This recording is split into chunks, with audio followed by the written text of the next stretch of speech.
Hey guys, happy Monday. Welcome here to WagerTalk TV. This is another episode of Puck Time for Monday, June 5th. Of course, I'm Andrew McGinnis and have Carmine Bianco with me to break down the Vegas Golden Knights and the Florida Panthers game number 2. The Knights take game 1 by a score of 5-2. Carm and I were happy with some results from our show, though, on Friday, as we did discuss the over 1.5 goals in the first period. And that did come through for us. It was a slightly profitable day for me, though, in the NHL, because I did have some props that just missed by one shot or one play. No excuses. Looking forward to getting back on board today with some of these props and betting on game 2 of Knights and Panthers. Carm, how was your weekend, and what were your impressions of game 1? Game one was good. In all honesty, when we talked about it, we talked about that first period over that we liked.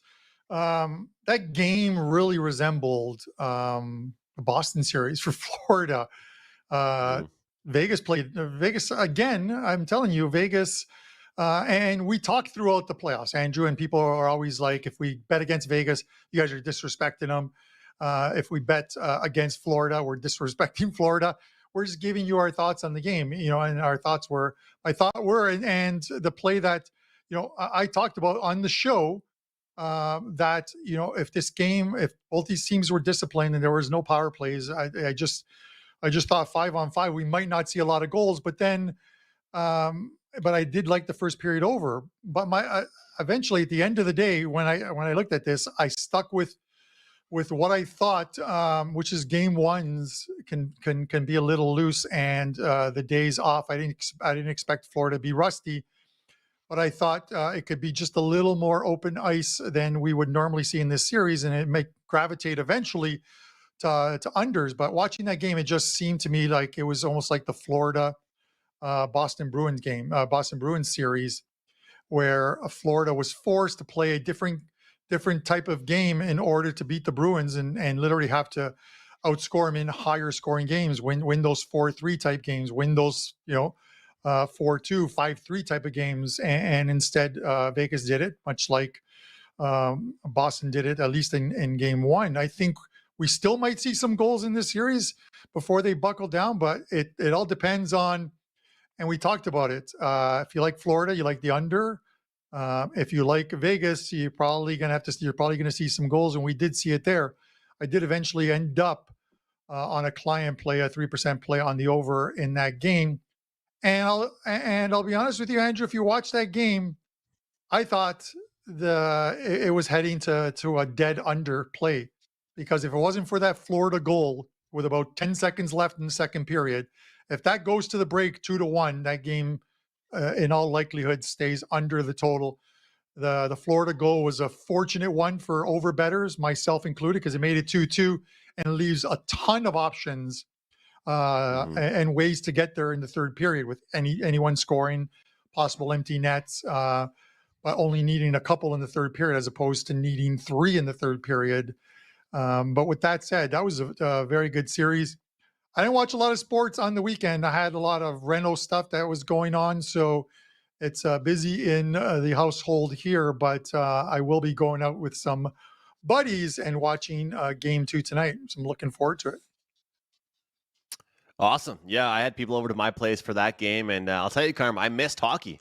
I missed watching games. It felt like the break was already over. It was already summertime. We had about 4 days off, and of course, you and I both spoke about the rest versus rust angle. Is it a good thing for the Florida Panthers to have had the rest that they had, and for the situation that they're coming off of in their series, sweeping a team? Although, if you ask Rod Brendamore, he'll tell you they didn't actually get swept. I don't know how that makes sense. They lost 4-0.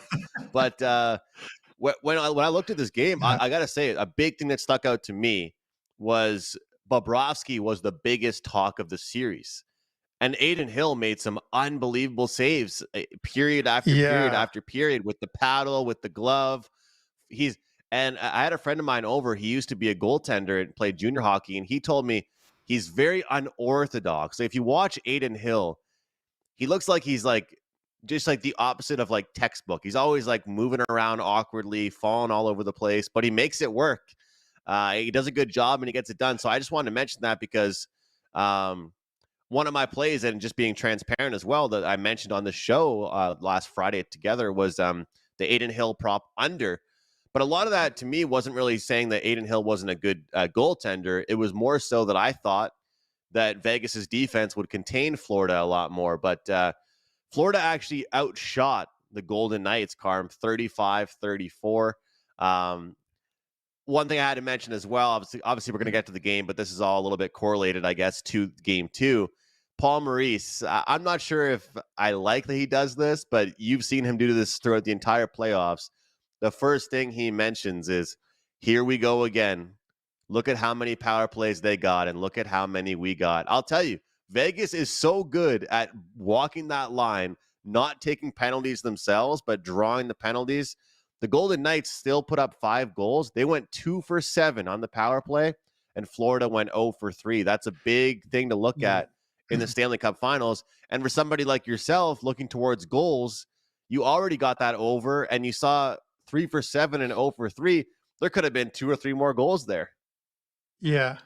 Yeah, Andrew, listen, if you watch that game, and even if you didn't watch the game, and as part of your handicapping, you break down like the box scores to look at it, ice time, plus minuses, shots on goal, up, and more importantly, the penalties and penalty killing. Um, Florida was frustrated. Vegas did a great job of frustrating them, and I thought it went pretty much as I expected, in the sense of, I thought Matthew Tkachuk was going to try and make life miserable for Aiden Hill, get in there, a couple sticks on the pads and what have you. And he did. He really did, because you saw, and this is which surprises me, this is where the refs missed one.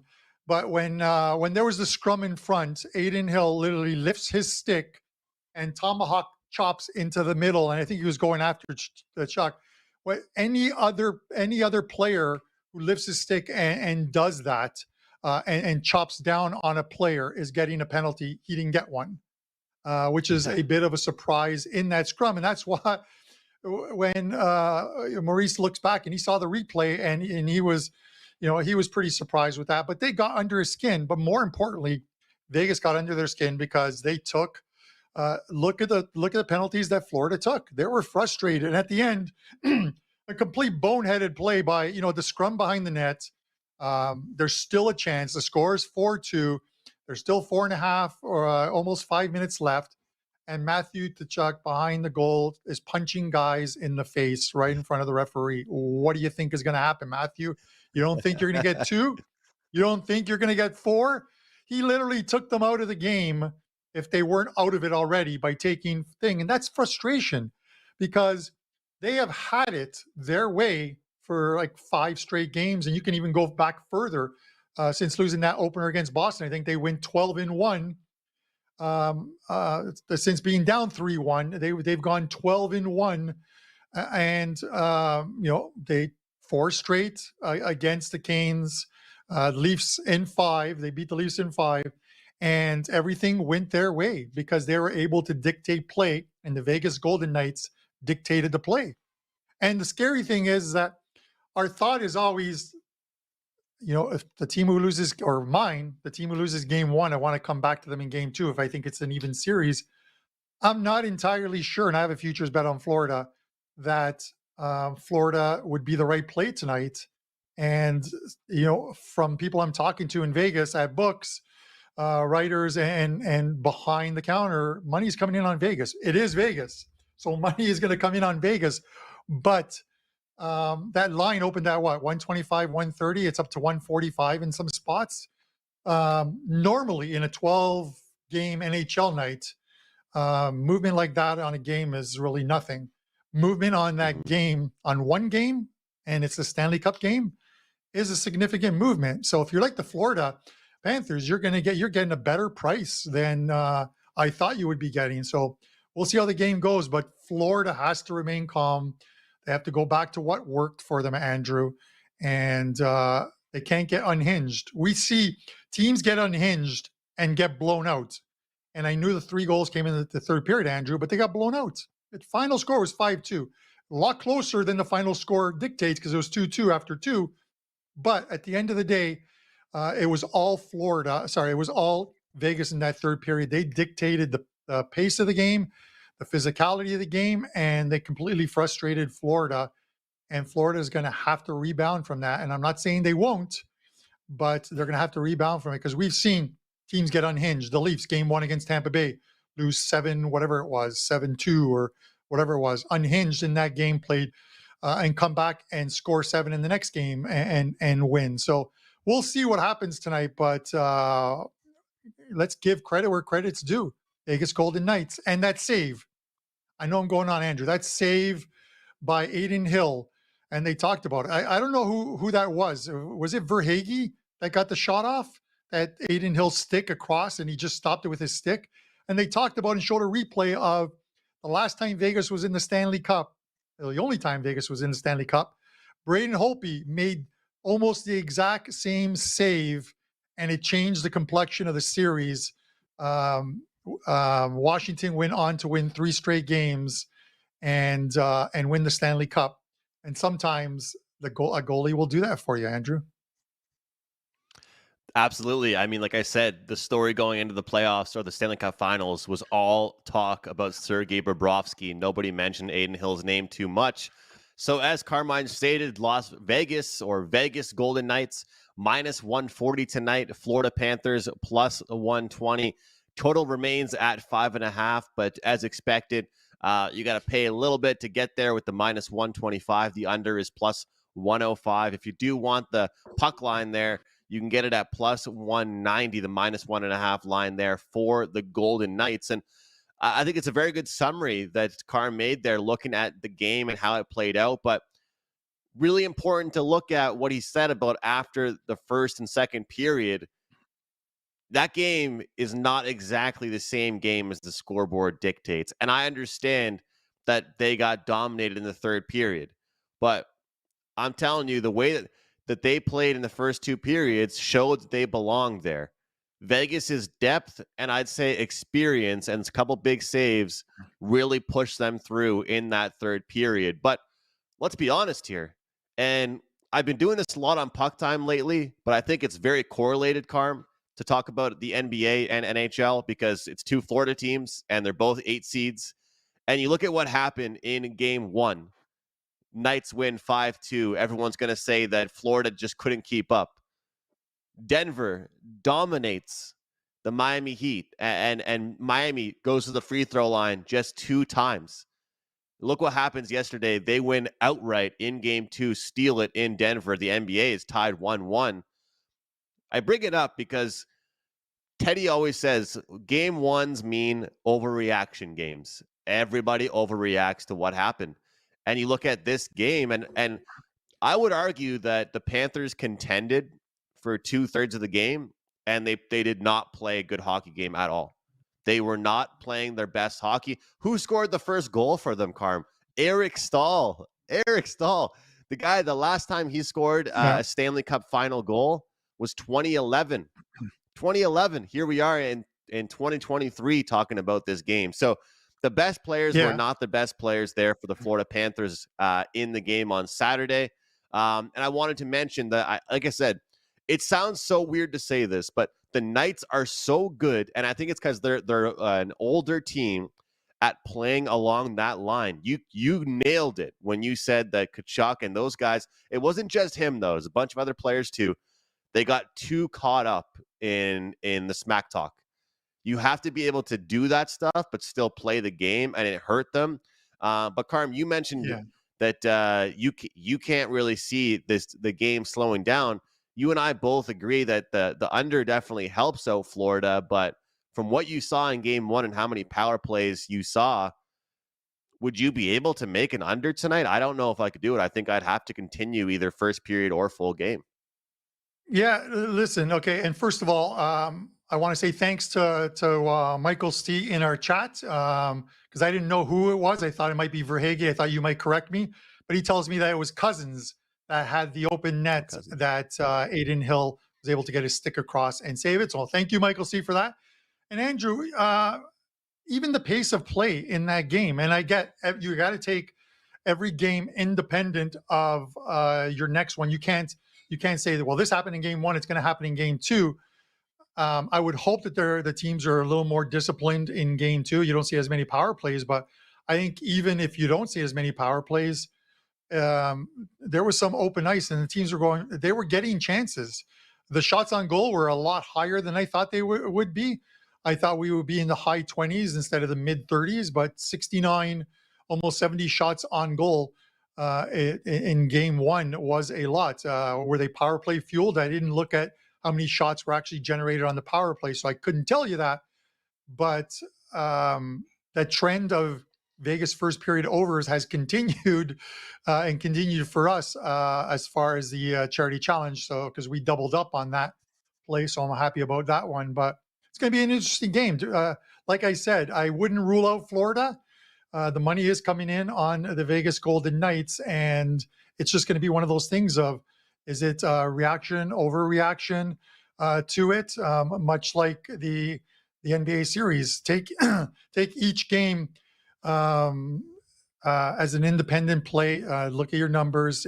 Trust your numbers, and if you have to tweak them a little bit, do so. But don't let what happened in one game influence it, because obviously 7 power plays, 3 goals. I think you stated in that one, and the game was essentially 2-2 at the end of 2. If Florida scores that goal to go up 3-2, or scores a goal to go up 3-2 in the third period, we're probably looking at a completely different show today and talking about, can the Vegas Golden Knights even up the series tonight? So one interesting stat that I saw during that game, and it still holds true. Combined, these teams are now 23 and 0 in the playoffs when they score 3 goals or more. One of the teams was 10-0. One of the teams was 12-0. I don't know which one was which, but only the Vegas Golden Knights scored more than 3 or more goals in that game. So now 23-0. What does that mean to handicapping? Nothing, because you'd have to figure out who's going to score 3 goals tonight to make that work.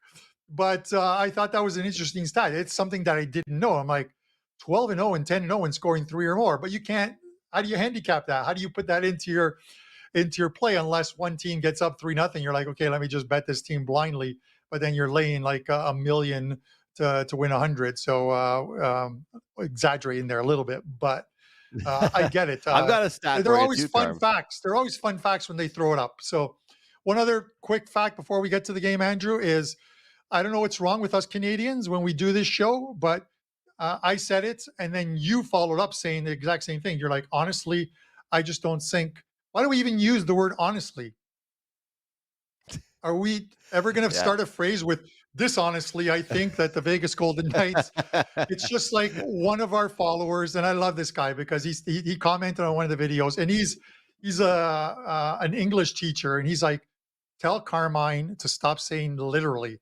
I use that literally so many times, Andrew, and I literally don't know if I can stop saying literally. So with that said, Wambist or whatever your name is out there, buddy, I love you, man, but it's I'm gonna try and get better with that. I literally would try. The honestly one is funny. When I first started at WagerTalk, I used to always start off all my picks by saying "in my eyes," and everybody would comment and say, "Dude, it's your pick. Hopefully, it is in your eyes." Like I would say, "In my eyes, I think this is going to happen," or "I see this happening." It's like, dude, yeah, you're the one talking. Like, and if you and I are saying honestly, the viewers are probably saying, yeah, hopefully they are being honest. We want you to be honest. But I've got a stat for you because I've been pumping Jonathan Marchessault's tires so much. He was 7-1 to win the Conn Smythe on Friday when I mentioned it, plus 450 now. The Golden Knights are 23-7 when Jonathan Marchessault scores a goal this year, getting close to an 80% winning clip when Marchessault finds the back of the net. He continues to play well for them. His odds to score a goal are not even like the lowest on his team. They're still pretty decent odds. And his shots on goal props continue to fly in as well. So just wanted to mention that. Nicholas Waugh, he didn't get any shots on goal last game, but I believe he's hit over 1.5 and 5 of his last 7, which is something that's I believe is worth looking at. But I'm looking at Matthew Tkachuk over 3.5 shots on goal in this game tonight at plus 100. We both spoke about how we think that, the guy had 2 shots, and he actually, one of them was a really dangerous opportunity that was a good save made by Aiden Hill. But Matthew Tkachuk is going to go from Matthew Tkachuk the pest back to Matthew Tkachuk the goal scorer. You can't wear too many hats. We all like wearing hats, but you can't wear that many hats in the Stanley Cup Finals. He has to realize that, leave that other stuff for some other guys. He can still go out there and hit hard. He can still go out there and take his mouth guard out of his mouth and talk smack to some of those guys, but he has to focus on scoring. That's what they need him for. So at over 3.5 shots at plus 100, Barkov didn't do it for us, Carm. I'm off the Barkov train until he does it for me. I bet him back-to-back games. I'm done with Barkov. So, but I'll take Tkachuk over 3.5 shots on goal, and I might sprinkle on Verhaeghe to score a goal because, like you said, he was knocking on the doorstep and has had a good game. And also, Mark Stone, even though I will argue that I think that was a high stick. It was clearly over his shoulder. They reviewed it. It is what it is. No. Him and Eichel with the assist props, I think are really good. You never hear me giving out assist props, but I think those are 2 good bets to make tonight. Eichel has been a guy that even if he's not scoring, Carm, he's been passing the puck very well, which, let's be honest here, if we're being honest, literally, I don't think that people really think of this guy as a passer. They think of Eichel as a goal scorer, man. So I'll try and find the exact price on that, but I think it's a pretty good number, and I'll continue to look at that. So Jack Eichel to get an assist, I think is a good prop for tonight. The Andrew, it was not a high stick. I get it from the angle that we were watching on TV. It looks like a high stick, but you also have to look at the fact that how Mark Stone was leaning inwards while he held his stick up. I think if he's standing straight up, and that's what they're talking about, it's a shoulder length, and it looked like a high stick. I thought it was going to be a high stick. I thought it was going to get called back as well too. But when they showed a different angle, I thought to myself, "Nah, hey self, this isn't going to be called back. This is going to be a goal," and I'm happy about it because it's another goal when you have the over in the game. But I thought it was a good goal.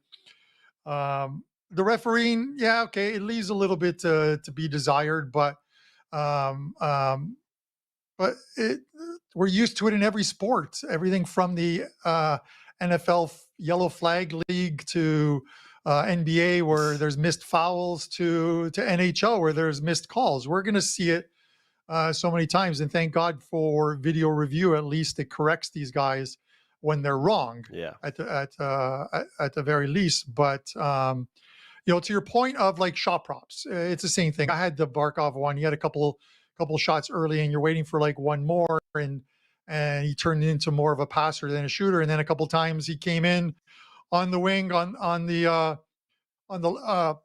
left wing and completely missed the net on excuse me, on slap shots. It's like, come on, just hit the goalie. It's the frustrating thing about props. They go your way, and sometimes when you're on a good run, and then they'll go against you when you're on a bit of a bad run. But it is part of the game. Did we put the odds up for tonight's game? I know we've talked about it. It's my bad. Well, I've mentioned it 3 times. I'm waiting for you to give us some picks. I've mentioned the game. I've mentioned the game 4 times. So I will break down my play right now. There are the odds on the game. The Knights, as you see it, minus 140. Florida plus 120. The over under is 5.5. Minus 125 to the over. Andrew, the old adage: if it ain't broke, don't fix it. This is where I'm going with. My play on Friday was the trend for Vegas games has been since game 1 of the Dallas series. That was, I think, only 1-0 at the end of the first. The other 5 games in that series went over the total. of 1.5, laying minimal juice. Game one goes over the total of 1.5. They left it late, but they got there. At the end of it, it's just whether it gets there or not. And they're making you lay some vig on this one, but I'm going with the same thing. The first period over. I think we're gonna see some pushback from Florida here. I look for them to bounce back. They've got if you subscribed to the tired theory, or not the tired theory, the rusty theory and the rust, well then now they have a game in their legs. I don't think it was that much of a factor. I think they just need to be disciplined, play their game, don't get unhinged, and score the first goal and build from there. But I like the first period over in this one.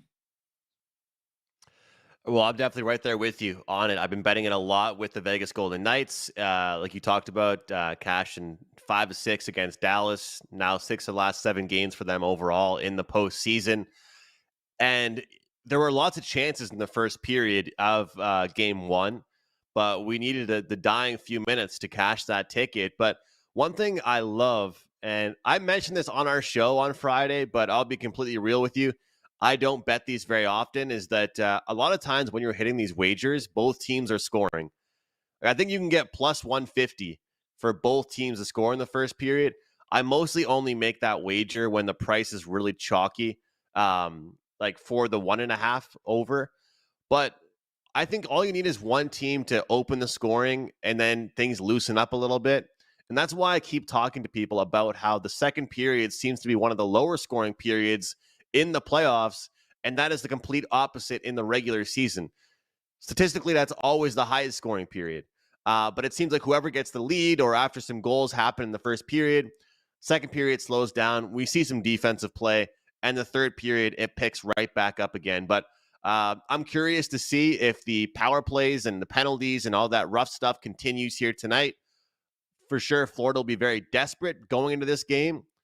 But I'll definitely have my eye across a couple different prop plays. And, you know, Carm, I know we like to look down the depth chart and try and find some guys that nobody's talking about, which is why I tried to mention Nicholas Waugh, even though he's not really a depth guy too much, but his is 1.5. But are you with me on the 3.5 for Kachuk at plus 100? I just feel like I was going to wait and see what happened in game one and jump in for game two here. What do you think about that? He had 2 last game, and I think he had a pretty bad game. Yeah, first of all, thanks to people in our live chat. You guys are cracking me up. Everyone is literally using the word literally or honestly in every tweet that they're or post that they're sending out in our live chat, Andrew. It's pretty funny. But to your point, and you made this point earlier, obviously in the show, you talked about you expected to Chuck to not be the guy that he was in game one, where he got under people's skin. I think he made his mark in game one of what he's capable of doing.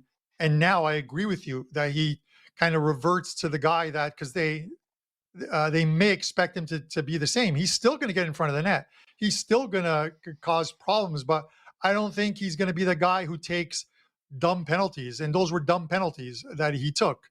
So I think that he becomes more part of the offensive game instead of the physical game, or a little mix of each. But I think you're laying minimal juice on this one. It's not a bad one to take. If you're subscribed to the theory that Florida is going to push back tonight, with the possibility of evening up this series, then you take this the over shots prop because he's going to get a lot of ice time.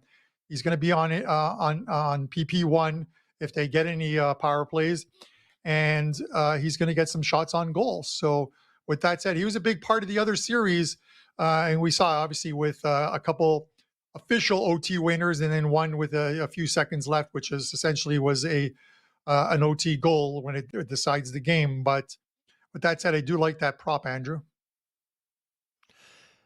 Carm, looking at the goalie props, I didn't look at Bobrovsky in game one. I unfortunately looked at an under for Aiden Hill. Like I said, I didn't expect him to get as peppered as he did. Is it time for us to look back at Bobrovsky? I'm not sure if you had him in game one, but is it time to look back and say, hey, we both think the under is correlated with Florida, but we're not sure if Florida can win. But if they do, he will have to be big for them. And let's be real, maybe he didn't even have his best game either. He made some saves, but I was saying from the get-go that for a red-hot goaltender, I don't think any goalie or athlete would tell you they would want the rest the Florida Panthers were given.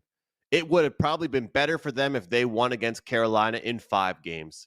But you talked about it. Vegas, they got in the 30s, I think 33 or 34 for the shot count. The prop is 29.5 for Bobrovsky. I'm leaning towards the over right now. I didn't jump in on him last game, but I would almost rather take his prop than take Florida to win because I think it's a direct correlation. What do you think? Yeah, I was just looking at it as you were talking about it, and the props are both at 29. You have to lay a buck 25 on Aiden Hill if you want the over 29 and a half shots, and I think you're laying about 110. I think it is on Bobrovsky. They're both minimal juice. The 125 is a little high, especially because Aiden Hill's saves prop have always been at about 27 and a half. And then I told you, I think in the last couple, they went up to like 29 and a half. I think in game 6 against Dallas, it was at 29 and a half. I like the 27 and a half is much better than the 29s. But for Bobrovsky, I would take that one. I would take the over 29 and a half shots. If you think they're going to rebound from that, and let's not forget, if there were 3 power play goals and 1 empty netter, then that tells you that there was only 1 goal scored 5-on-5 for the Knights. If I stand, and correct me if I'm wrong on that one, Andrew, but he's been a big part of this team for the series. They're all looking to bounce back, and a hot goalie can get you there, and it's working for both sides. They're hot goalies, so they can still allow a few in. But if we get the same amount of shots, if we get like in the 70 range, this game could finish hypothetically 4-3, and both save props still hit if you take the over. So I do like the Sergei Bobrovsky one, and that's one that I'll take. But let's get over to the charity challenge before we Okay. bleed into Wager Talk today. Yeah, it might have been on me. I just want to clarify. It was Vegas went 2 for 7, and Florida had 3 chances on the power play, but they did not convert once. So 2 power play goals total, but there were 10 power plays taken. 46 penalty minutes for the Florida Panthers, and I believe 14 of those were from Matthew Tkachuk. So getting over to the charity challenge, Carm, I mentioned to you last week that we've been on the same page so far over the past few games in the playoffs, and we're on the same page with this one. So I'll hand it over to you. All right. I appreciate that. So the charity challenge is going pretty well thus far, Andrew, as you know. I'm just scrolling to it. We're at 833 on the charity challenge. So we're up over the 8 mark, starting at 5. And of course, they're all, these aren't $100 wagers that we do on these. These are 25 each one. So up 333 thus far with the charity challenge plays, and then a few in-game and weekend wagers. That's the weekend wagers obviously aren't on the show, but we should tweet them out from our Wager Talk Puck Time account for people to see. But 833 is pretty good. We're going to be making donations to charity, even if if it doesn't go as well as we want to. But with that said, the charity challenge play today we're going to go right back to that first period over. We're laying at 125 juice. Andrew likes this, so we're going to double up on the play. And we're going to go over 1.5 goals minus 125 for the charity challenge, and hope to hit a couple more winners with a couple of goals in this first one. And the sooner the better for Golden Knights and the Panthers. If you can do that for us, we'd like those 2 goals early in the game. Yeah. But let's get the money. Don't make Andrew. us wait. Now I'm going to go to you. What? Yeah, don't make we us don't wait. want them to make us I wait. get that. Yeah. So Andrew, why don't you go first with your show best bet, and then I'll go and you can do the recap. Yeah, sounds good. Before we jump into that, though, I wanted to mention, of course, the CFL package going. I've got a good discount slashed at my page as well for it. Futures and week one plays going up. Well, everything should be up, honestly, by tomorrow. And of course, I just used that word honestly again. But the week one lines are out, but just not out for every book. So I want to make sure I'm putting out consensus lines so you guys can grab that. But grab the CFL package. I was happy some of you guys did over the weekend and join me for 21 weeks of Canadian football. Earned around 18 units last year and going to try and build off that this year. It's been a pretty good and steady sport for me. And I'm happy that things are back to normal with the training camps and preseason, full regular season should set me up on a good note. So when I look at tonight, of course, I will have one best bet up in the NHL and some other plays too. But my play for the show is going to be Matthew Tkachuk over the 3.5 shots on goal at plus 100. He had a mediocre game, if that, in game one. Still had 2 shots on goal, but they go as he goes, as some might say. Matthew Tkachuk will have a good game tonight. If he doesn't score, he's going to get lots of shots on goal. He will be buzzing around the net. I'll take Tkachuk over 3.5 shots on goal at plus 100. What do you have for us, Carm, for your best bet? All right, so a couple plays up in the NHL tonight. You can get them over at WagerTalk on $9 Mondays, where all packages are $9, including any 5% plays. A couple plays, like I said, up tonight in the NHL, and then I will have a card up a little later on in the afternoon for some French Open action for tomorrow. Off to a great start in the French Open, 9-3, up almost 16 units in that one. And if you watched Wager Talk today with my futures bet on Casper Ruud, he won today. He's into the quarterfinals, and 16-1 ticket in the quarterfinals is pretty good. There might be some hedging opportunities coming up on that one. He's got a tough semifinal, I think, coming up, or quarterfinal coming up. But if he can get through that, he'll get into the finals, I believe, because I think he'll get through the semis with the bottom half of that bracket. As far as my best bet, Andrew, on the show, Mark Stone had 7 shots on goal in game one, which I couldn't believe, but mixing those power play shots, and Florida isn't a team that allows one or more players to have high volume shots in these playoffs. So that was a real outlier, and I just don't see him replicating that. He's not a guy who goes over his totals a lot as far as shot props are. So I'm going to go under 2.5. It's minus 135, and I could see this one hitting 140, 145, minus 150 on the under, at which point it's no play. But if you can still get it at 135 or 140, I would take the under 2.5 shots on goal for Mark Stone as your show best bet. I love it. And this is a good time to bet on these props. The sides, the totals, they're hard. It is the Stanley Cup Finals, but it's a good time to try and find the best prop bets that you can. And of course, we'll try and build that bankroll with the charity challenge. If it ain't broke, we're not going to try and fix it. Over 1.5 goals in the first period. Let's get some goals early. Let's not wait until the dying few minutes again this time here, Carm. Let's get it done earlier in the first period. Wouldn't mind both teams scoring either at a nice plus 150, but we'll take that over 1.5 minus the 125. Mark Stone under the 2.5 shots on goal. And we have Matthew Tkachuk over 3.5 shots on goal. Thanks for watching, guys. Comment below what you're taking tonight. Best of luck, and we'll see you next time here on Puck Time. June just got better with this 30-day $198 all access special. A 7-day all access package at WagerTalk.com is $99, but why pay full price when you can jump on board for some summer savings? With our June kickoff special, you'll get 30 days of every play from your favorite handicapper for only $198. This comes out to only $6.63 per day to bet alongside your favorite handicapper for the next 30 days. That's right, for the same price as 2 $99 weekly packages, you get over 4 weeks of action.